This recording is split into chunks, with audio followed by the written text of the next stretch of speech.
Hello everyone, Metal Luigi the Hedgehog 28 here, and I've finally gotten around to making this review for Thor Ragnarok because I just got back from seeing it again. So right off the bat, when the movie starts with the Marvel Studios logo, and it starts with Thor in a cage saying, "Oh no, how did this happen?" Explains what happened, how he's been guarding the 9 realms, something going bad, bunch of stuff, a lot of robots. Then he got into Muspelheim, and then it was revealed he wasn't narrating, he was just talking to the skeleton dude who was also in the cage and was dead.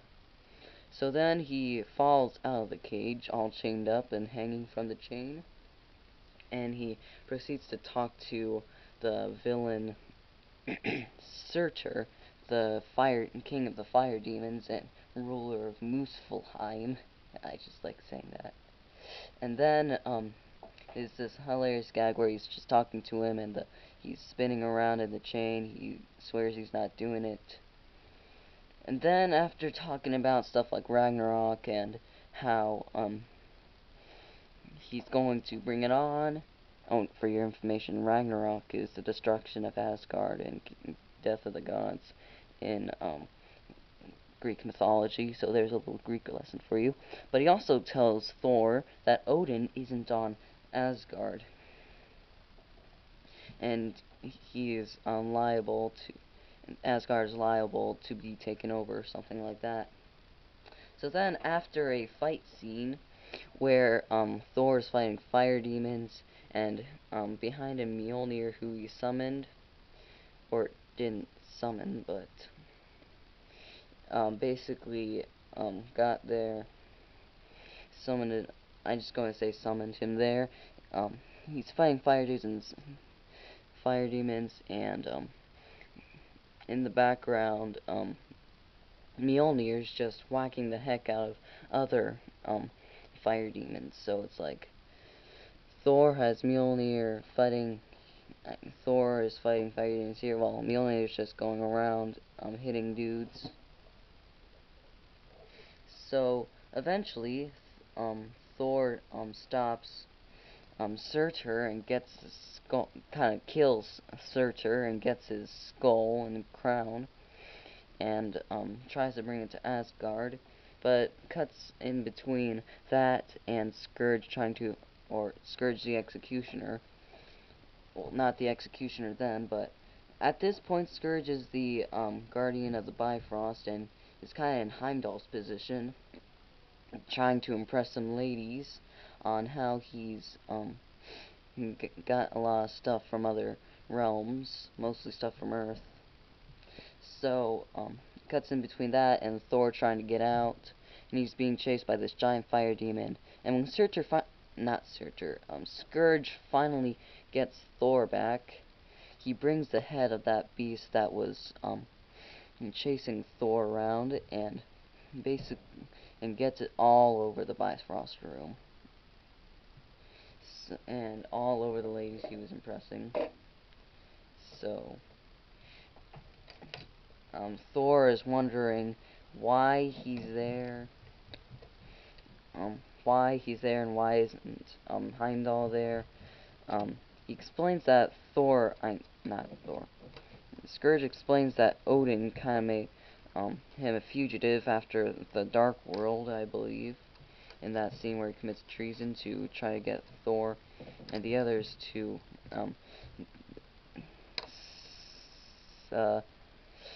Svartalheim, I believe it was, in the Dark World. So, and then Thor goes to a village in Asgard where he finds a giant statue of Loki, and then he finds Odin has put together a play on Loki's death in the Dark World. But just so you know, this Odin isn't actually Odin, it's Loki in disguise, because Loki didn't actually die. It's kind of complicated. You gotta watch The Dark World, which I'm not reviewing because it was terrible. So, I'm just gonna call him Loki. So Loki is watching that, disguised as Odin, and Thor eventually comes and sees this, Oh, and by the way, in the play, Loki's actually played by Matt Damon, so there's that. So Thor tricks Loki into revealing that he's actually Loki, not Odin, and by this hilarious gag, well, not gag, but this trick he uses that he throws his hammer, puts his hand behind Odin or Loki's face, and says that his hammer will not stop at anything, even his face. So then, the Loki, after being threatened by Thor, reveals where he put Odin, which is apparently a retirement home on Asgard.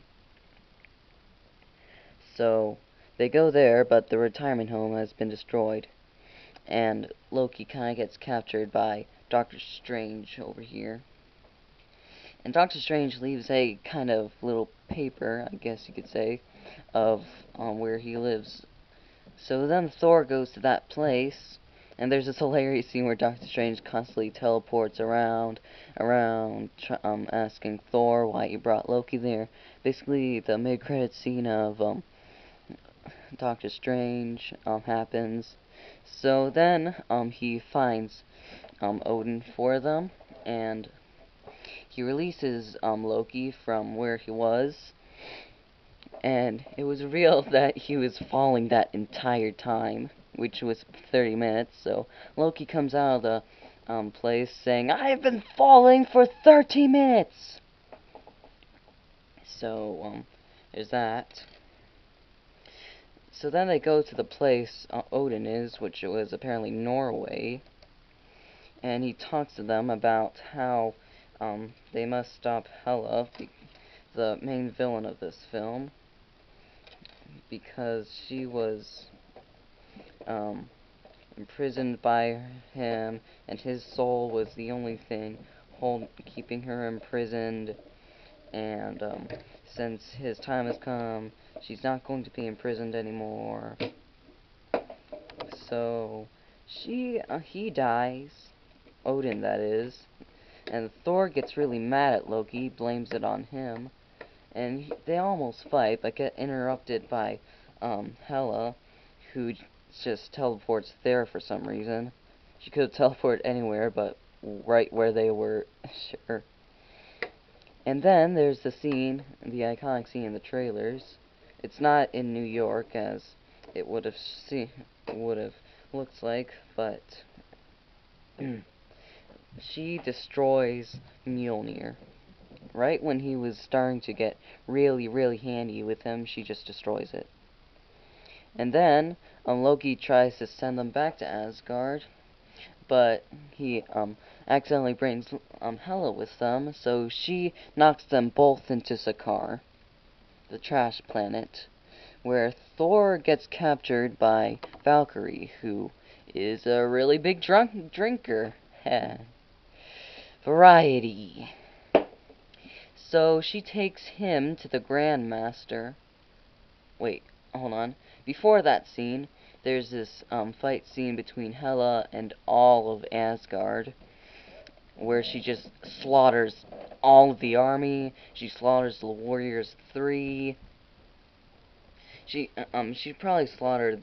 They probably made that choice because the guy who plays Fandral was cast as the adult Shazam in the DC's Shazam movie. So she slaughters all of them, and except for the Executioner, because he's not the Executioner, except for Scourge, because she sees potential in him, I guess. So then it cuts back to Thor on Sakaar, meeting the Grandmaster, who's played by Jeff Goldblum, is probably one of the best characters in the movie. And he discovers that time is kind of weird in that place. Like, Loki was on there for a couple weeks and is apparently good friends with the Grandmaster at that point. So, Thor is taken to this prison type thing, where where a bunch of other prisoners, like Korg the Cronin, who's played by director Taika Waititi, and his sidekick Meek, are. just so you know, they're both characters from the Planet Hulk storyline in the comics. And Korg the Cronin is actually, Cronins are a type of being that Thor fought in his very first appearance in, like, Tales of Fantasy. Number, I don't remember.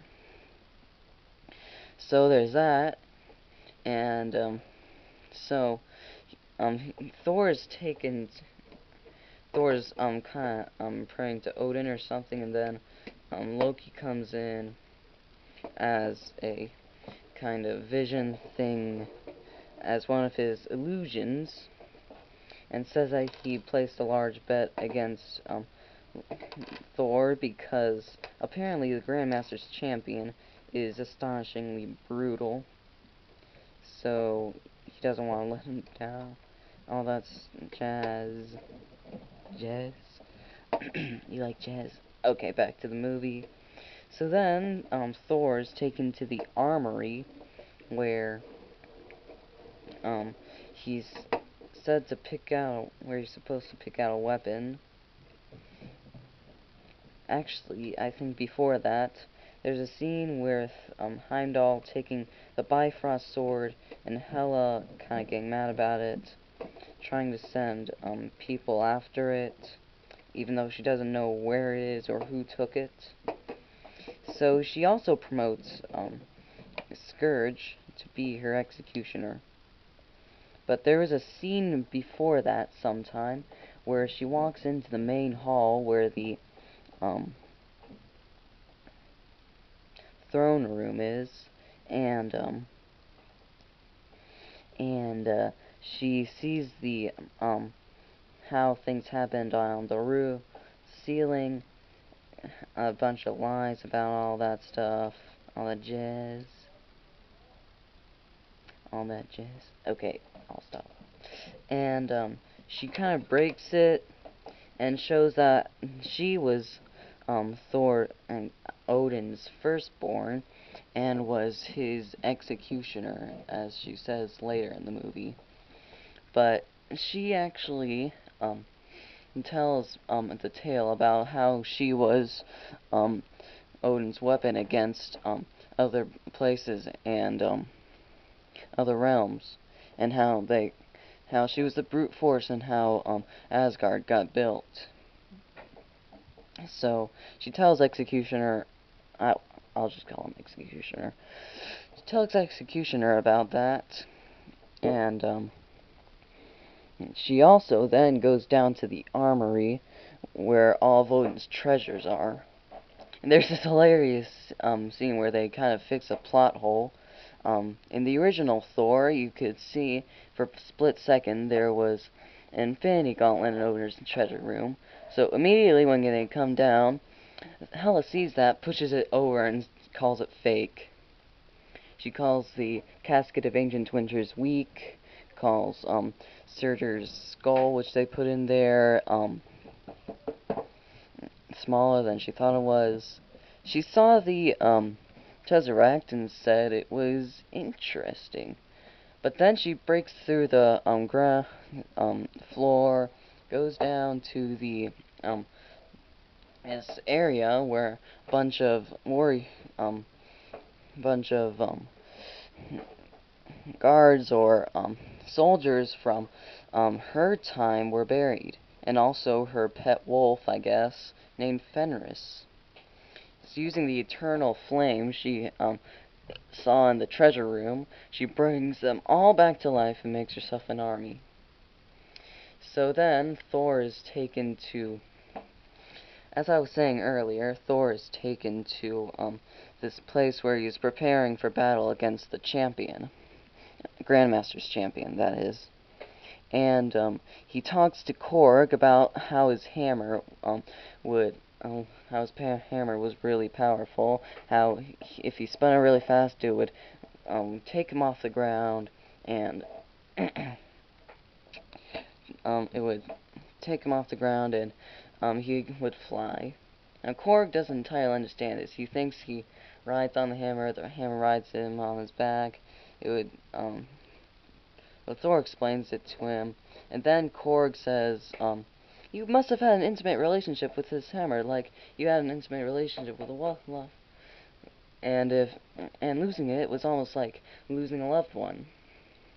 After he describes that, Thor sees the Valkyrie, and he sees that, he didn't know her name originally, it's never said, but she was originally a Valkyrie. And, he used to look up to them, and he used to want to be one until he found out it was just women. But he respects women, not too much in a creepy way. So she, tells him that she left that all behind because, I don't entirely remember, but, then Thor is called to get ready for battle. And then Stanley cuts his hair. I really like that pun where Stanley is the guy who cuts Thor's hair. So then Thor is sent into battle against the Grandmaster's champion, where it is revealed that his champion is the Hulk. Dun dun dun! This guy. So Thor fights him, almost wins, but Grandmaster cheats by the obedience disc on his neck, which was put on him back when Valkyrie captured him, which is how she captured him. So Thor almost unlocks his thunder powers after Hulk severely beats him, but he doesn't entirely beat him, so Thor throws a lightning punch with kind of this thing, and almost wins the fight, but he didn't win because, as I said earlier, Grandmaster used that obedience disc on his neck. And so then Hulk smashes him. But then earlier in the fight, Thor slams the Hulk into the wall. He almost gets him to calm down and turn into Banner by using that sun's getting real low that Black Widow used in Age of Ultron. But then Hulk does that same smash he did to Loki in the first Avengers film that everyone loved. And then, except he threw him the last time he smashed him. So after the fight, as I said earlier, there's a scene where Hela promotes the Executioner after Heimdall takes the sword without them knowing. Then they're starting a rebellion and stuff like that. And hold on. And then Hela sends her army after the rebellion people, the rebels. Yeah, sorry about that. And then she promotes him to Executioner. So then it cuts to the scene where Thor is being treated on his wounds. Then he wakes up, he finds out he's in Hulk's room, and Hulk is in the hot tub. And they talk about how Thor should get out of there, and how Hulk got there by the Quinjet. He shows him where the Quinjet is. So Thor tries to start a rebellion with the Hulk, but Hulk says he wants to stay because the world hates Hulk. And Thor tries to explain to him how the world does not hate the Hulk. So, and all that jazz. And,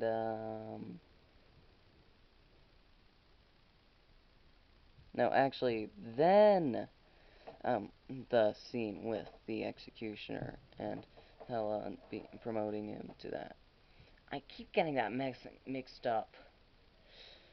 So it goes from the fight to him waking up in the Hulk's room to the scene where she promotes him into the Executioner. And then it gets to the scene where Thor tries to, gets mad at the Hulk because he lost his father, he lost his hammer, and then they get into this big yelling fight where they're, constantly insulting each other, and then, Thor says that they call him the stupid Avenger, and that the Earth actually does hate him. That makes the Hulk really mad. And then Thor apologizes, no one calls him the stupid Avenger, and Hulk just says that he just gets really mad all the time. Then there's that scene in the end of the second trailer where Thor is talking to the Hulk. Yeah, same. Hulk like fire, Thor like water. No, we both like fire. Hulk like raging fire, you like smoldering fire. Then Valkyrie comes and Hulk explains that he is going to train. And then in a later scene,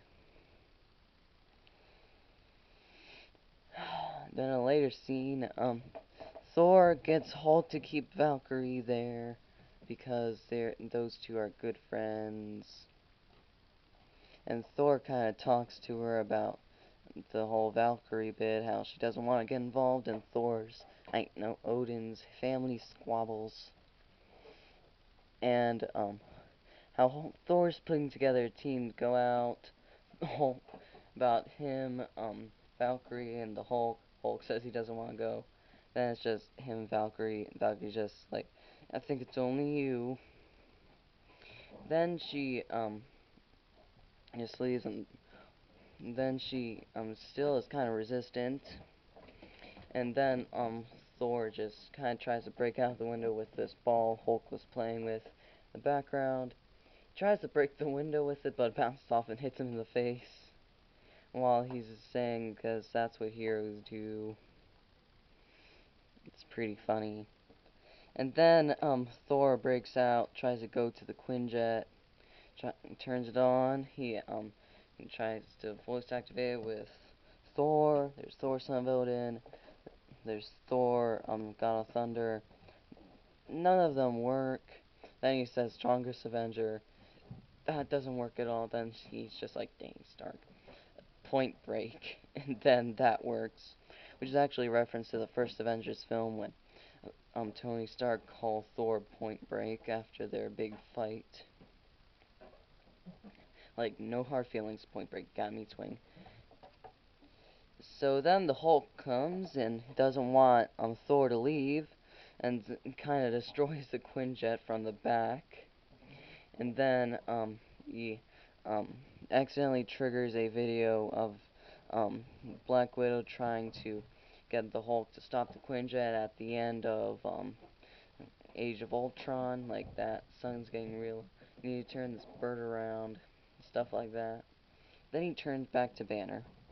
Banner is kind of, it's like, how's that, how's Sokovia, did we save it? And Thor explains that that all happened 2 years ago.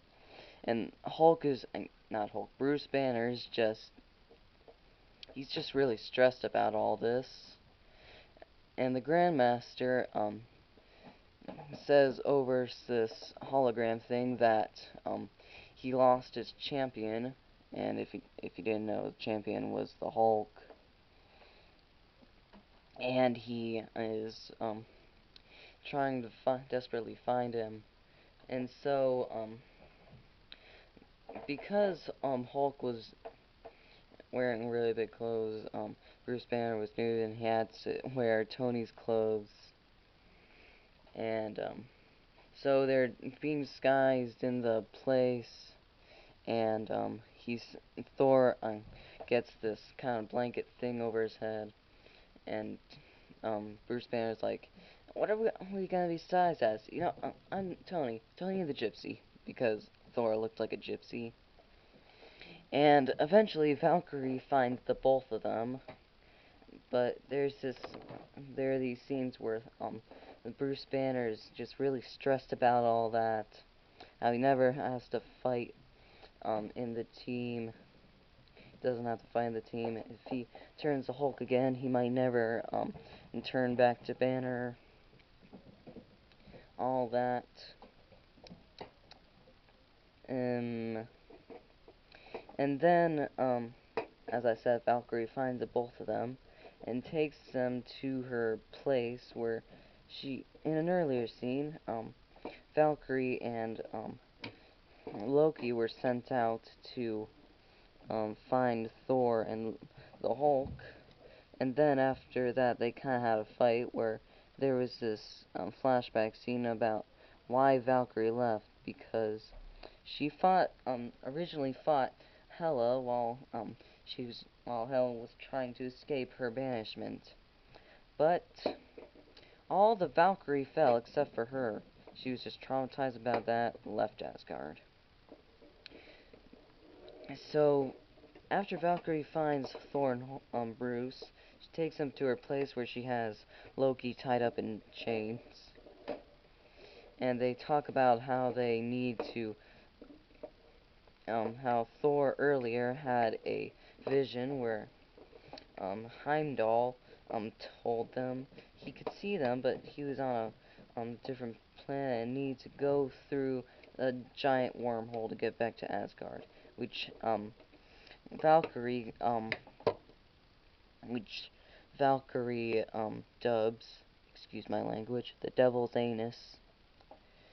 So they go through the um Banner explains how no regular ship would be able to get through. They needed a much stronger ship and much more durable to get through, because all the rubble that was falling through and all the singularities would just tear any old ship to shreds. So they all steal one of Grandmaster's ships called the Commodore, but Loki attempts to betray Thor, but this falls on his face, and Thor just leaves Loki there. So he goes and eventually finds Banner and Valkyrie, and there's this awesome scene where Valkyrie and Thor is just jumping from ship to ship, destroying each, and then a bunch of ships are chasing them down. Then Banner, piloting the Commodore, since it doesn't have any guns, he's still trying to find one, because this one ship is chasing him down, and it's about to hit him, and he's trying to find a gun. He presses a button, and Grandmaster hologram just goes, "It's my birthday!" And a bunch of fireworks and stuff like that distracts the ship behind him, which is piloted by Grandmaster's right-hand woman, Topaz. Then she just crashes after being distracted by the fireworks and not being able to see anything in front of her. She just crashes. So then, Thor and Valkyrie get back to the Commodore, and they go through the giant wormhole to Asgard, where the final battle eventually takes place. But before then, there's a scene where Korg and Meek and all those other prisoners of the Grandmaster steal his really big ship and take Loki with them and go through there.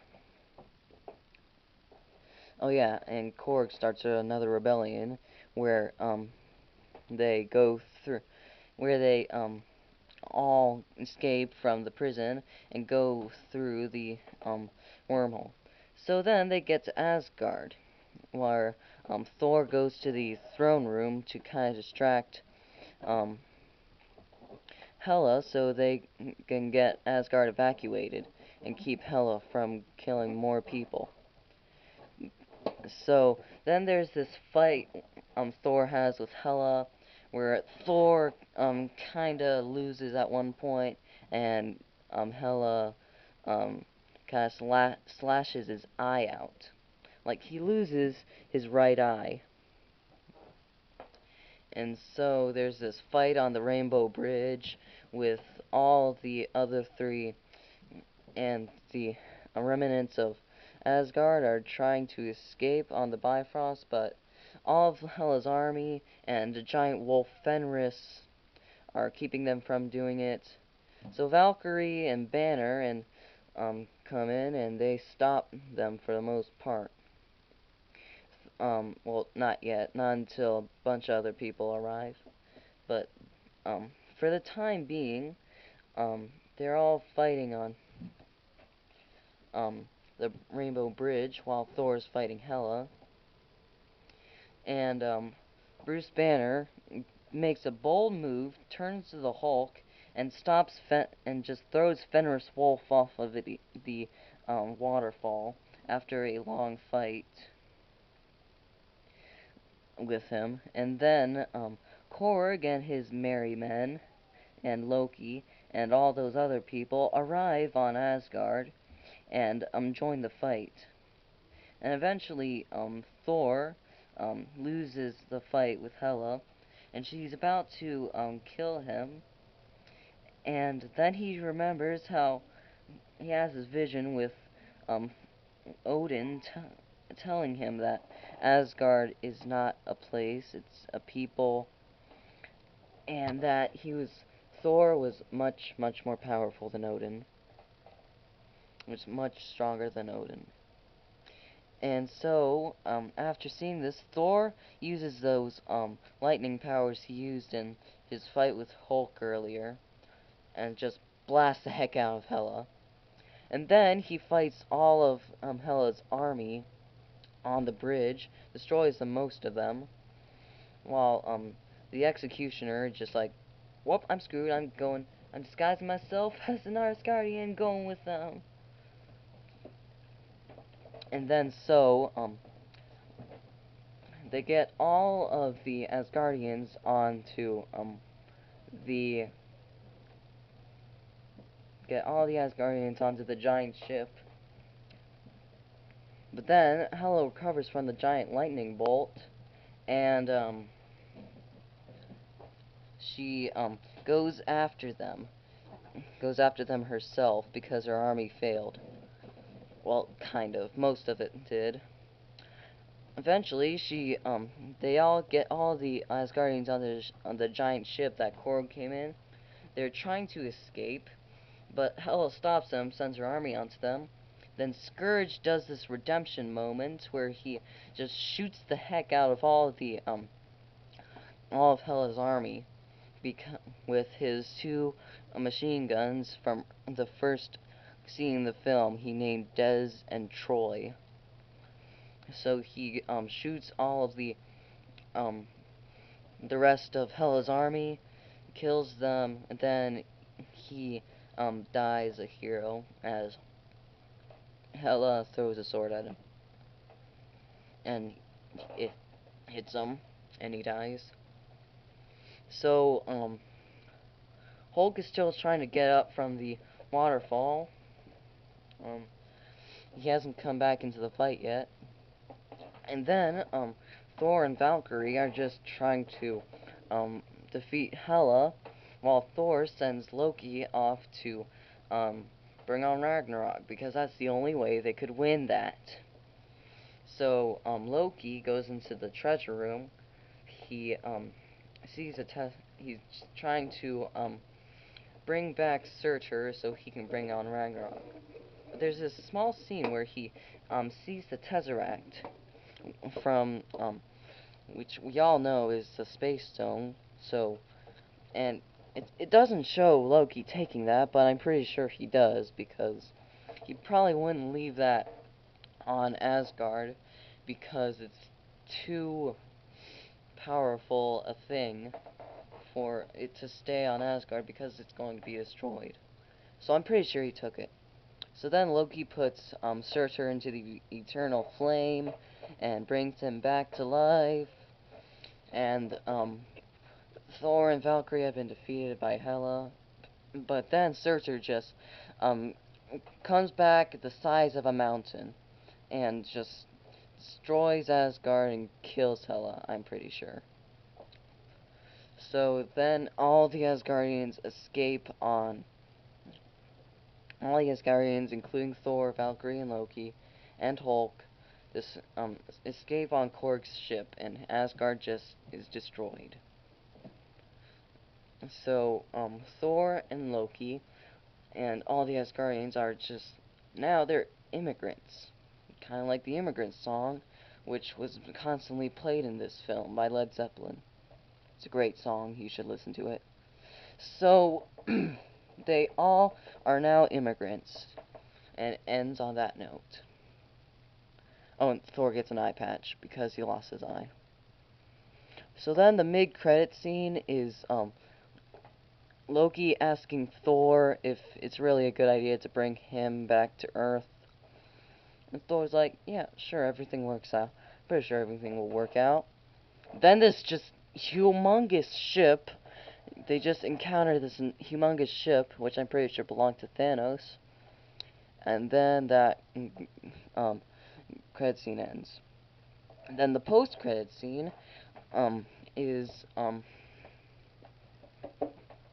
the the Grandmaster just defeated after the rebellion, and he found he's just congratulating how successful it was, how it was a tie, all that jazz. And then that's the end of the film. Now, this was a great film. It's probably like Marvel's second or third best MCU film.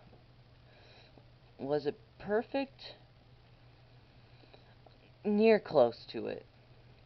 One flaw I saw with the film was that well, actually I didn't really see any flaws, but I just didn't like this one as much as I did Iron Man or Spider-Man Homecoming. It was a great film. I just didn't like it as much. So let's move on to the characters. Thor is much more funny in this film. He's making a lot of smart remarks. He's kind of more like Deadpool, minus a lot of vulgarity. He is pretty vulgar, but not entirely, not really, really vulgar. He's kind of that way. And he's also much more funny. Loki is the great, complex character he is. Hulk can talk now. He has more of a personality. Banner is great as always. Valkyrie is probably one of the better new characters. The Grandmaster is probably the best character here. He's played by Jeff Goldblum, as I said earlier, and he's just great. He's just always so chill about everything. Now, Hela wasn't as good a villain as the Vulture, or Loki, or Winter Soldier, but she was still a pretty good villain. I'm pretty sure she's just a one and off villain. She might return in Infinity War, but I don't know with what happened to her. Scourge, the Executioner, he's pretty good. I thought he was a deep character.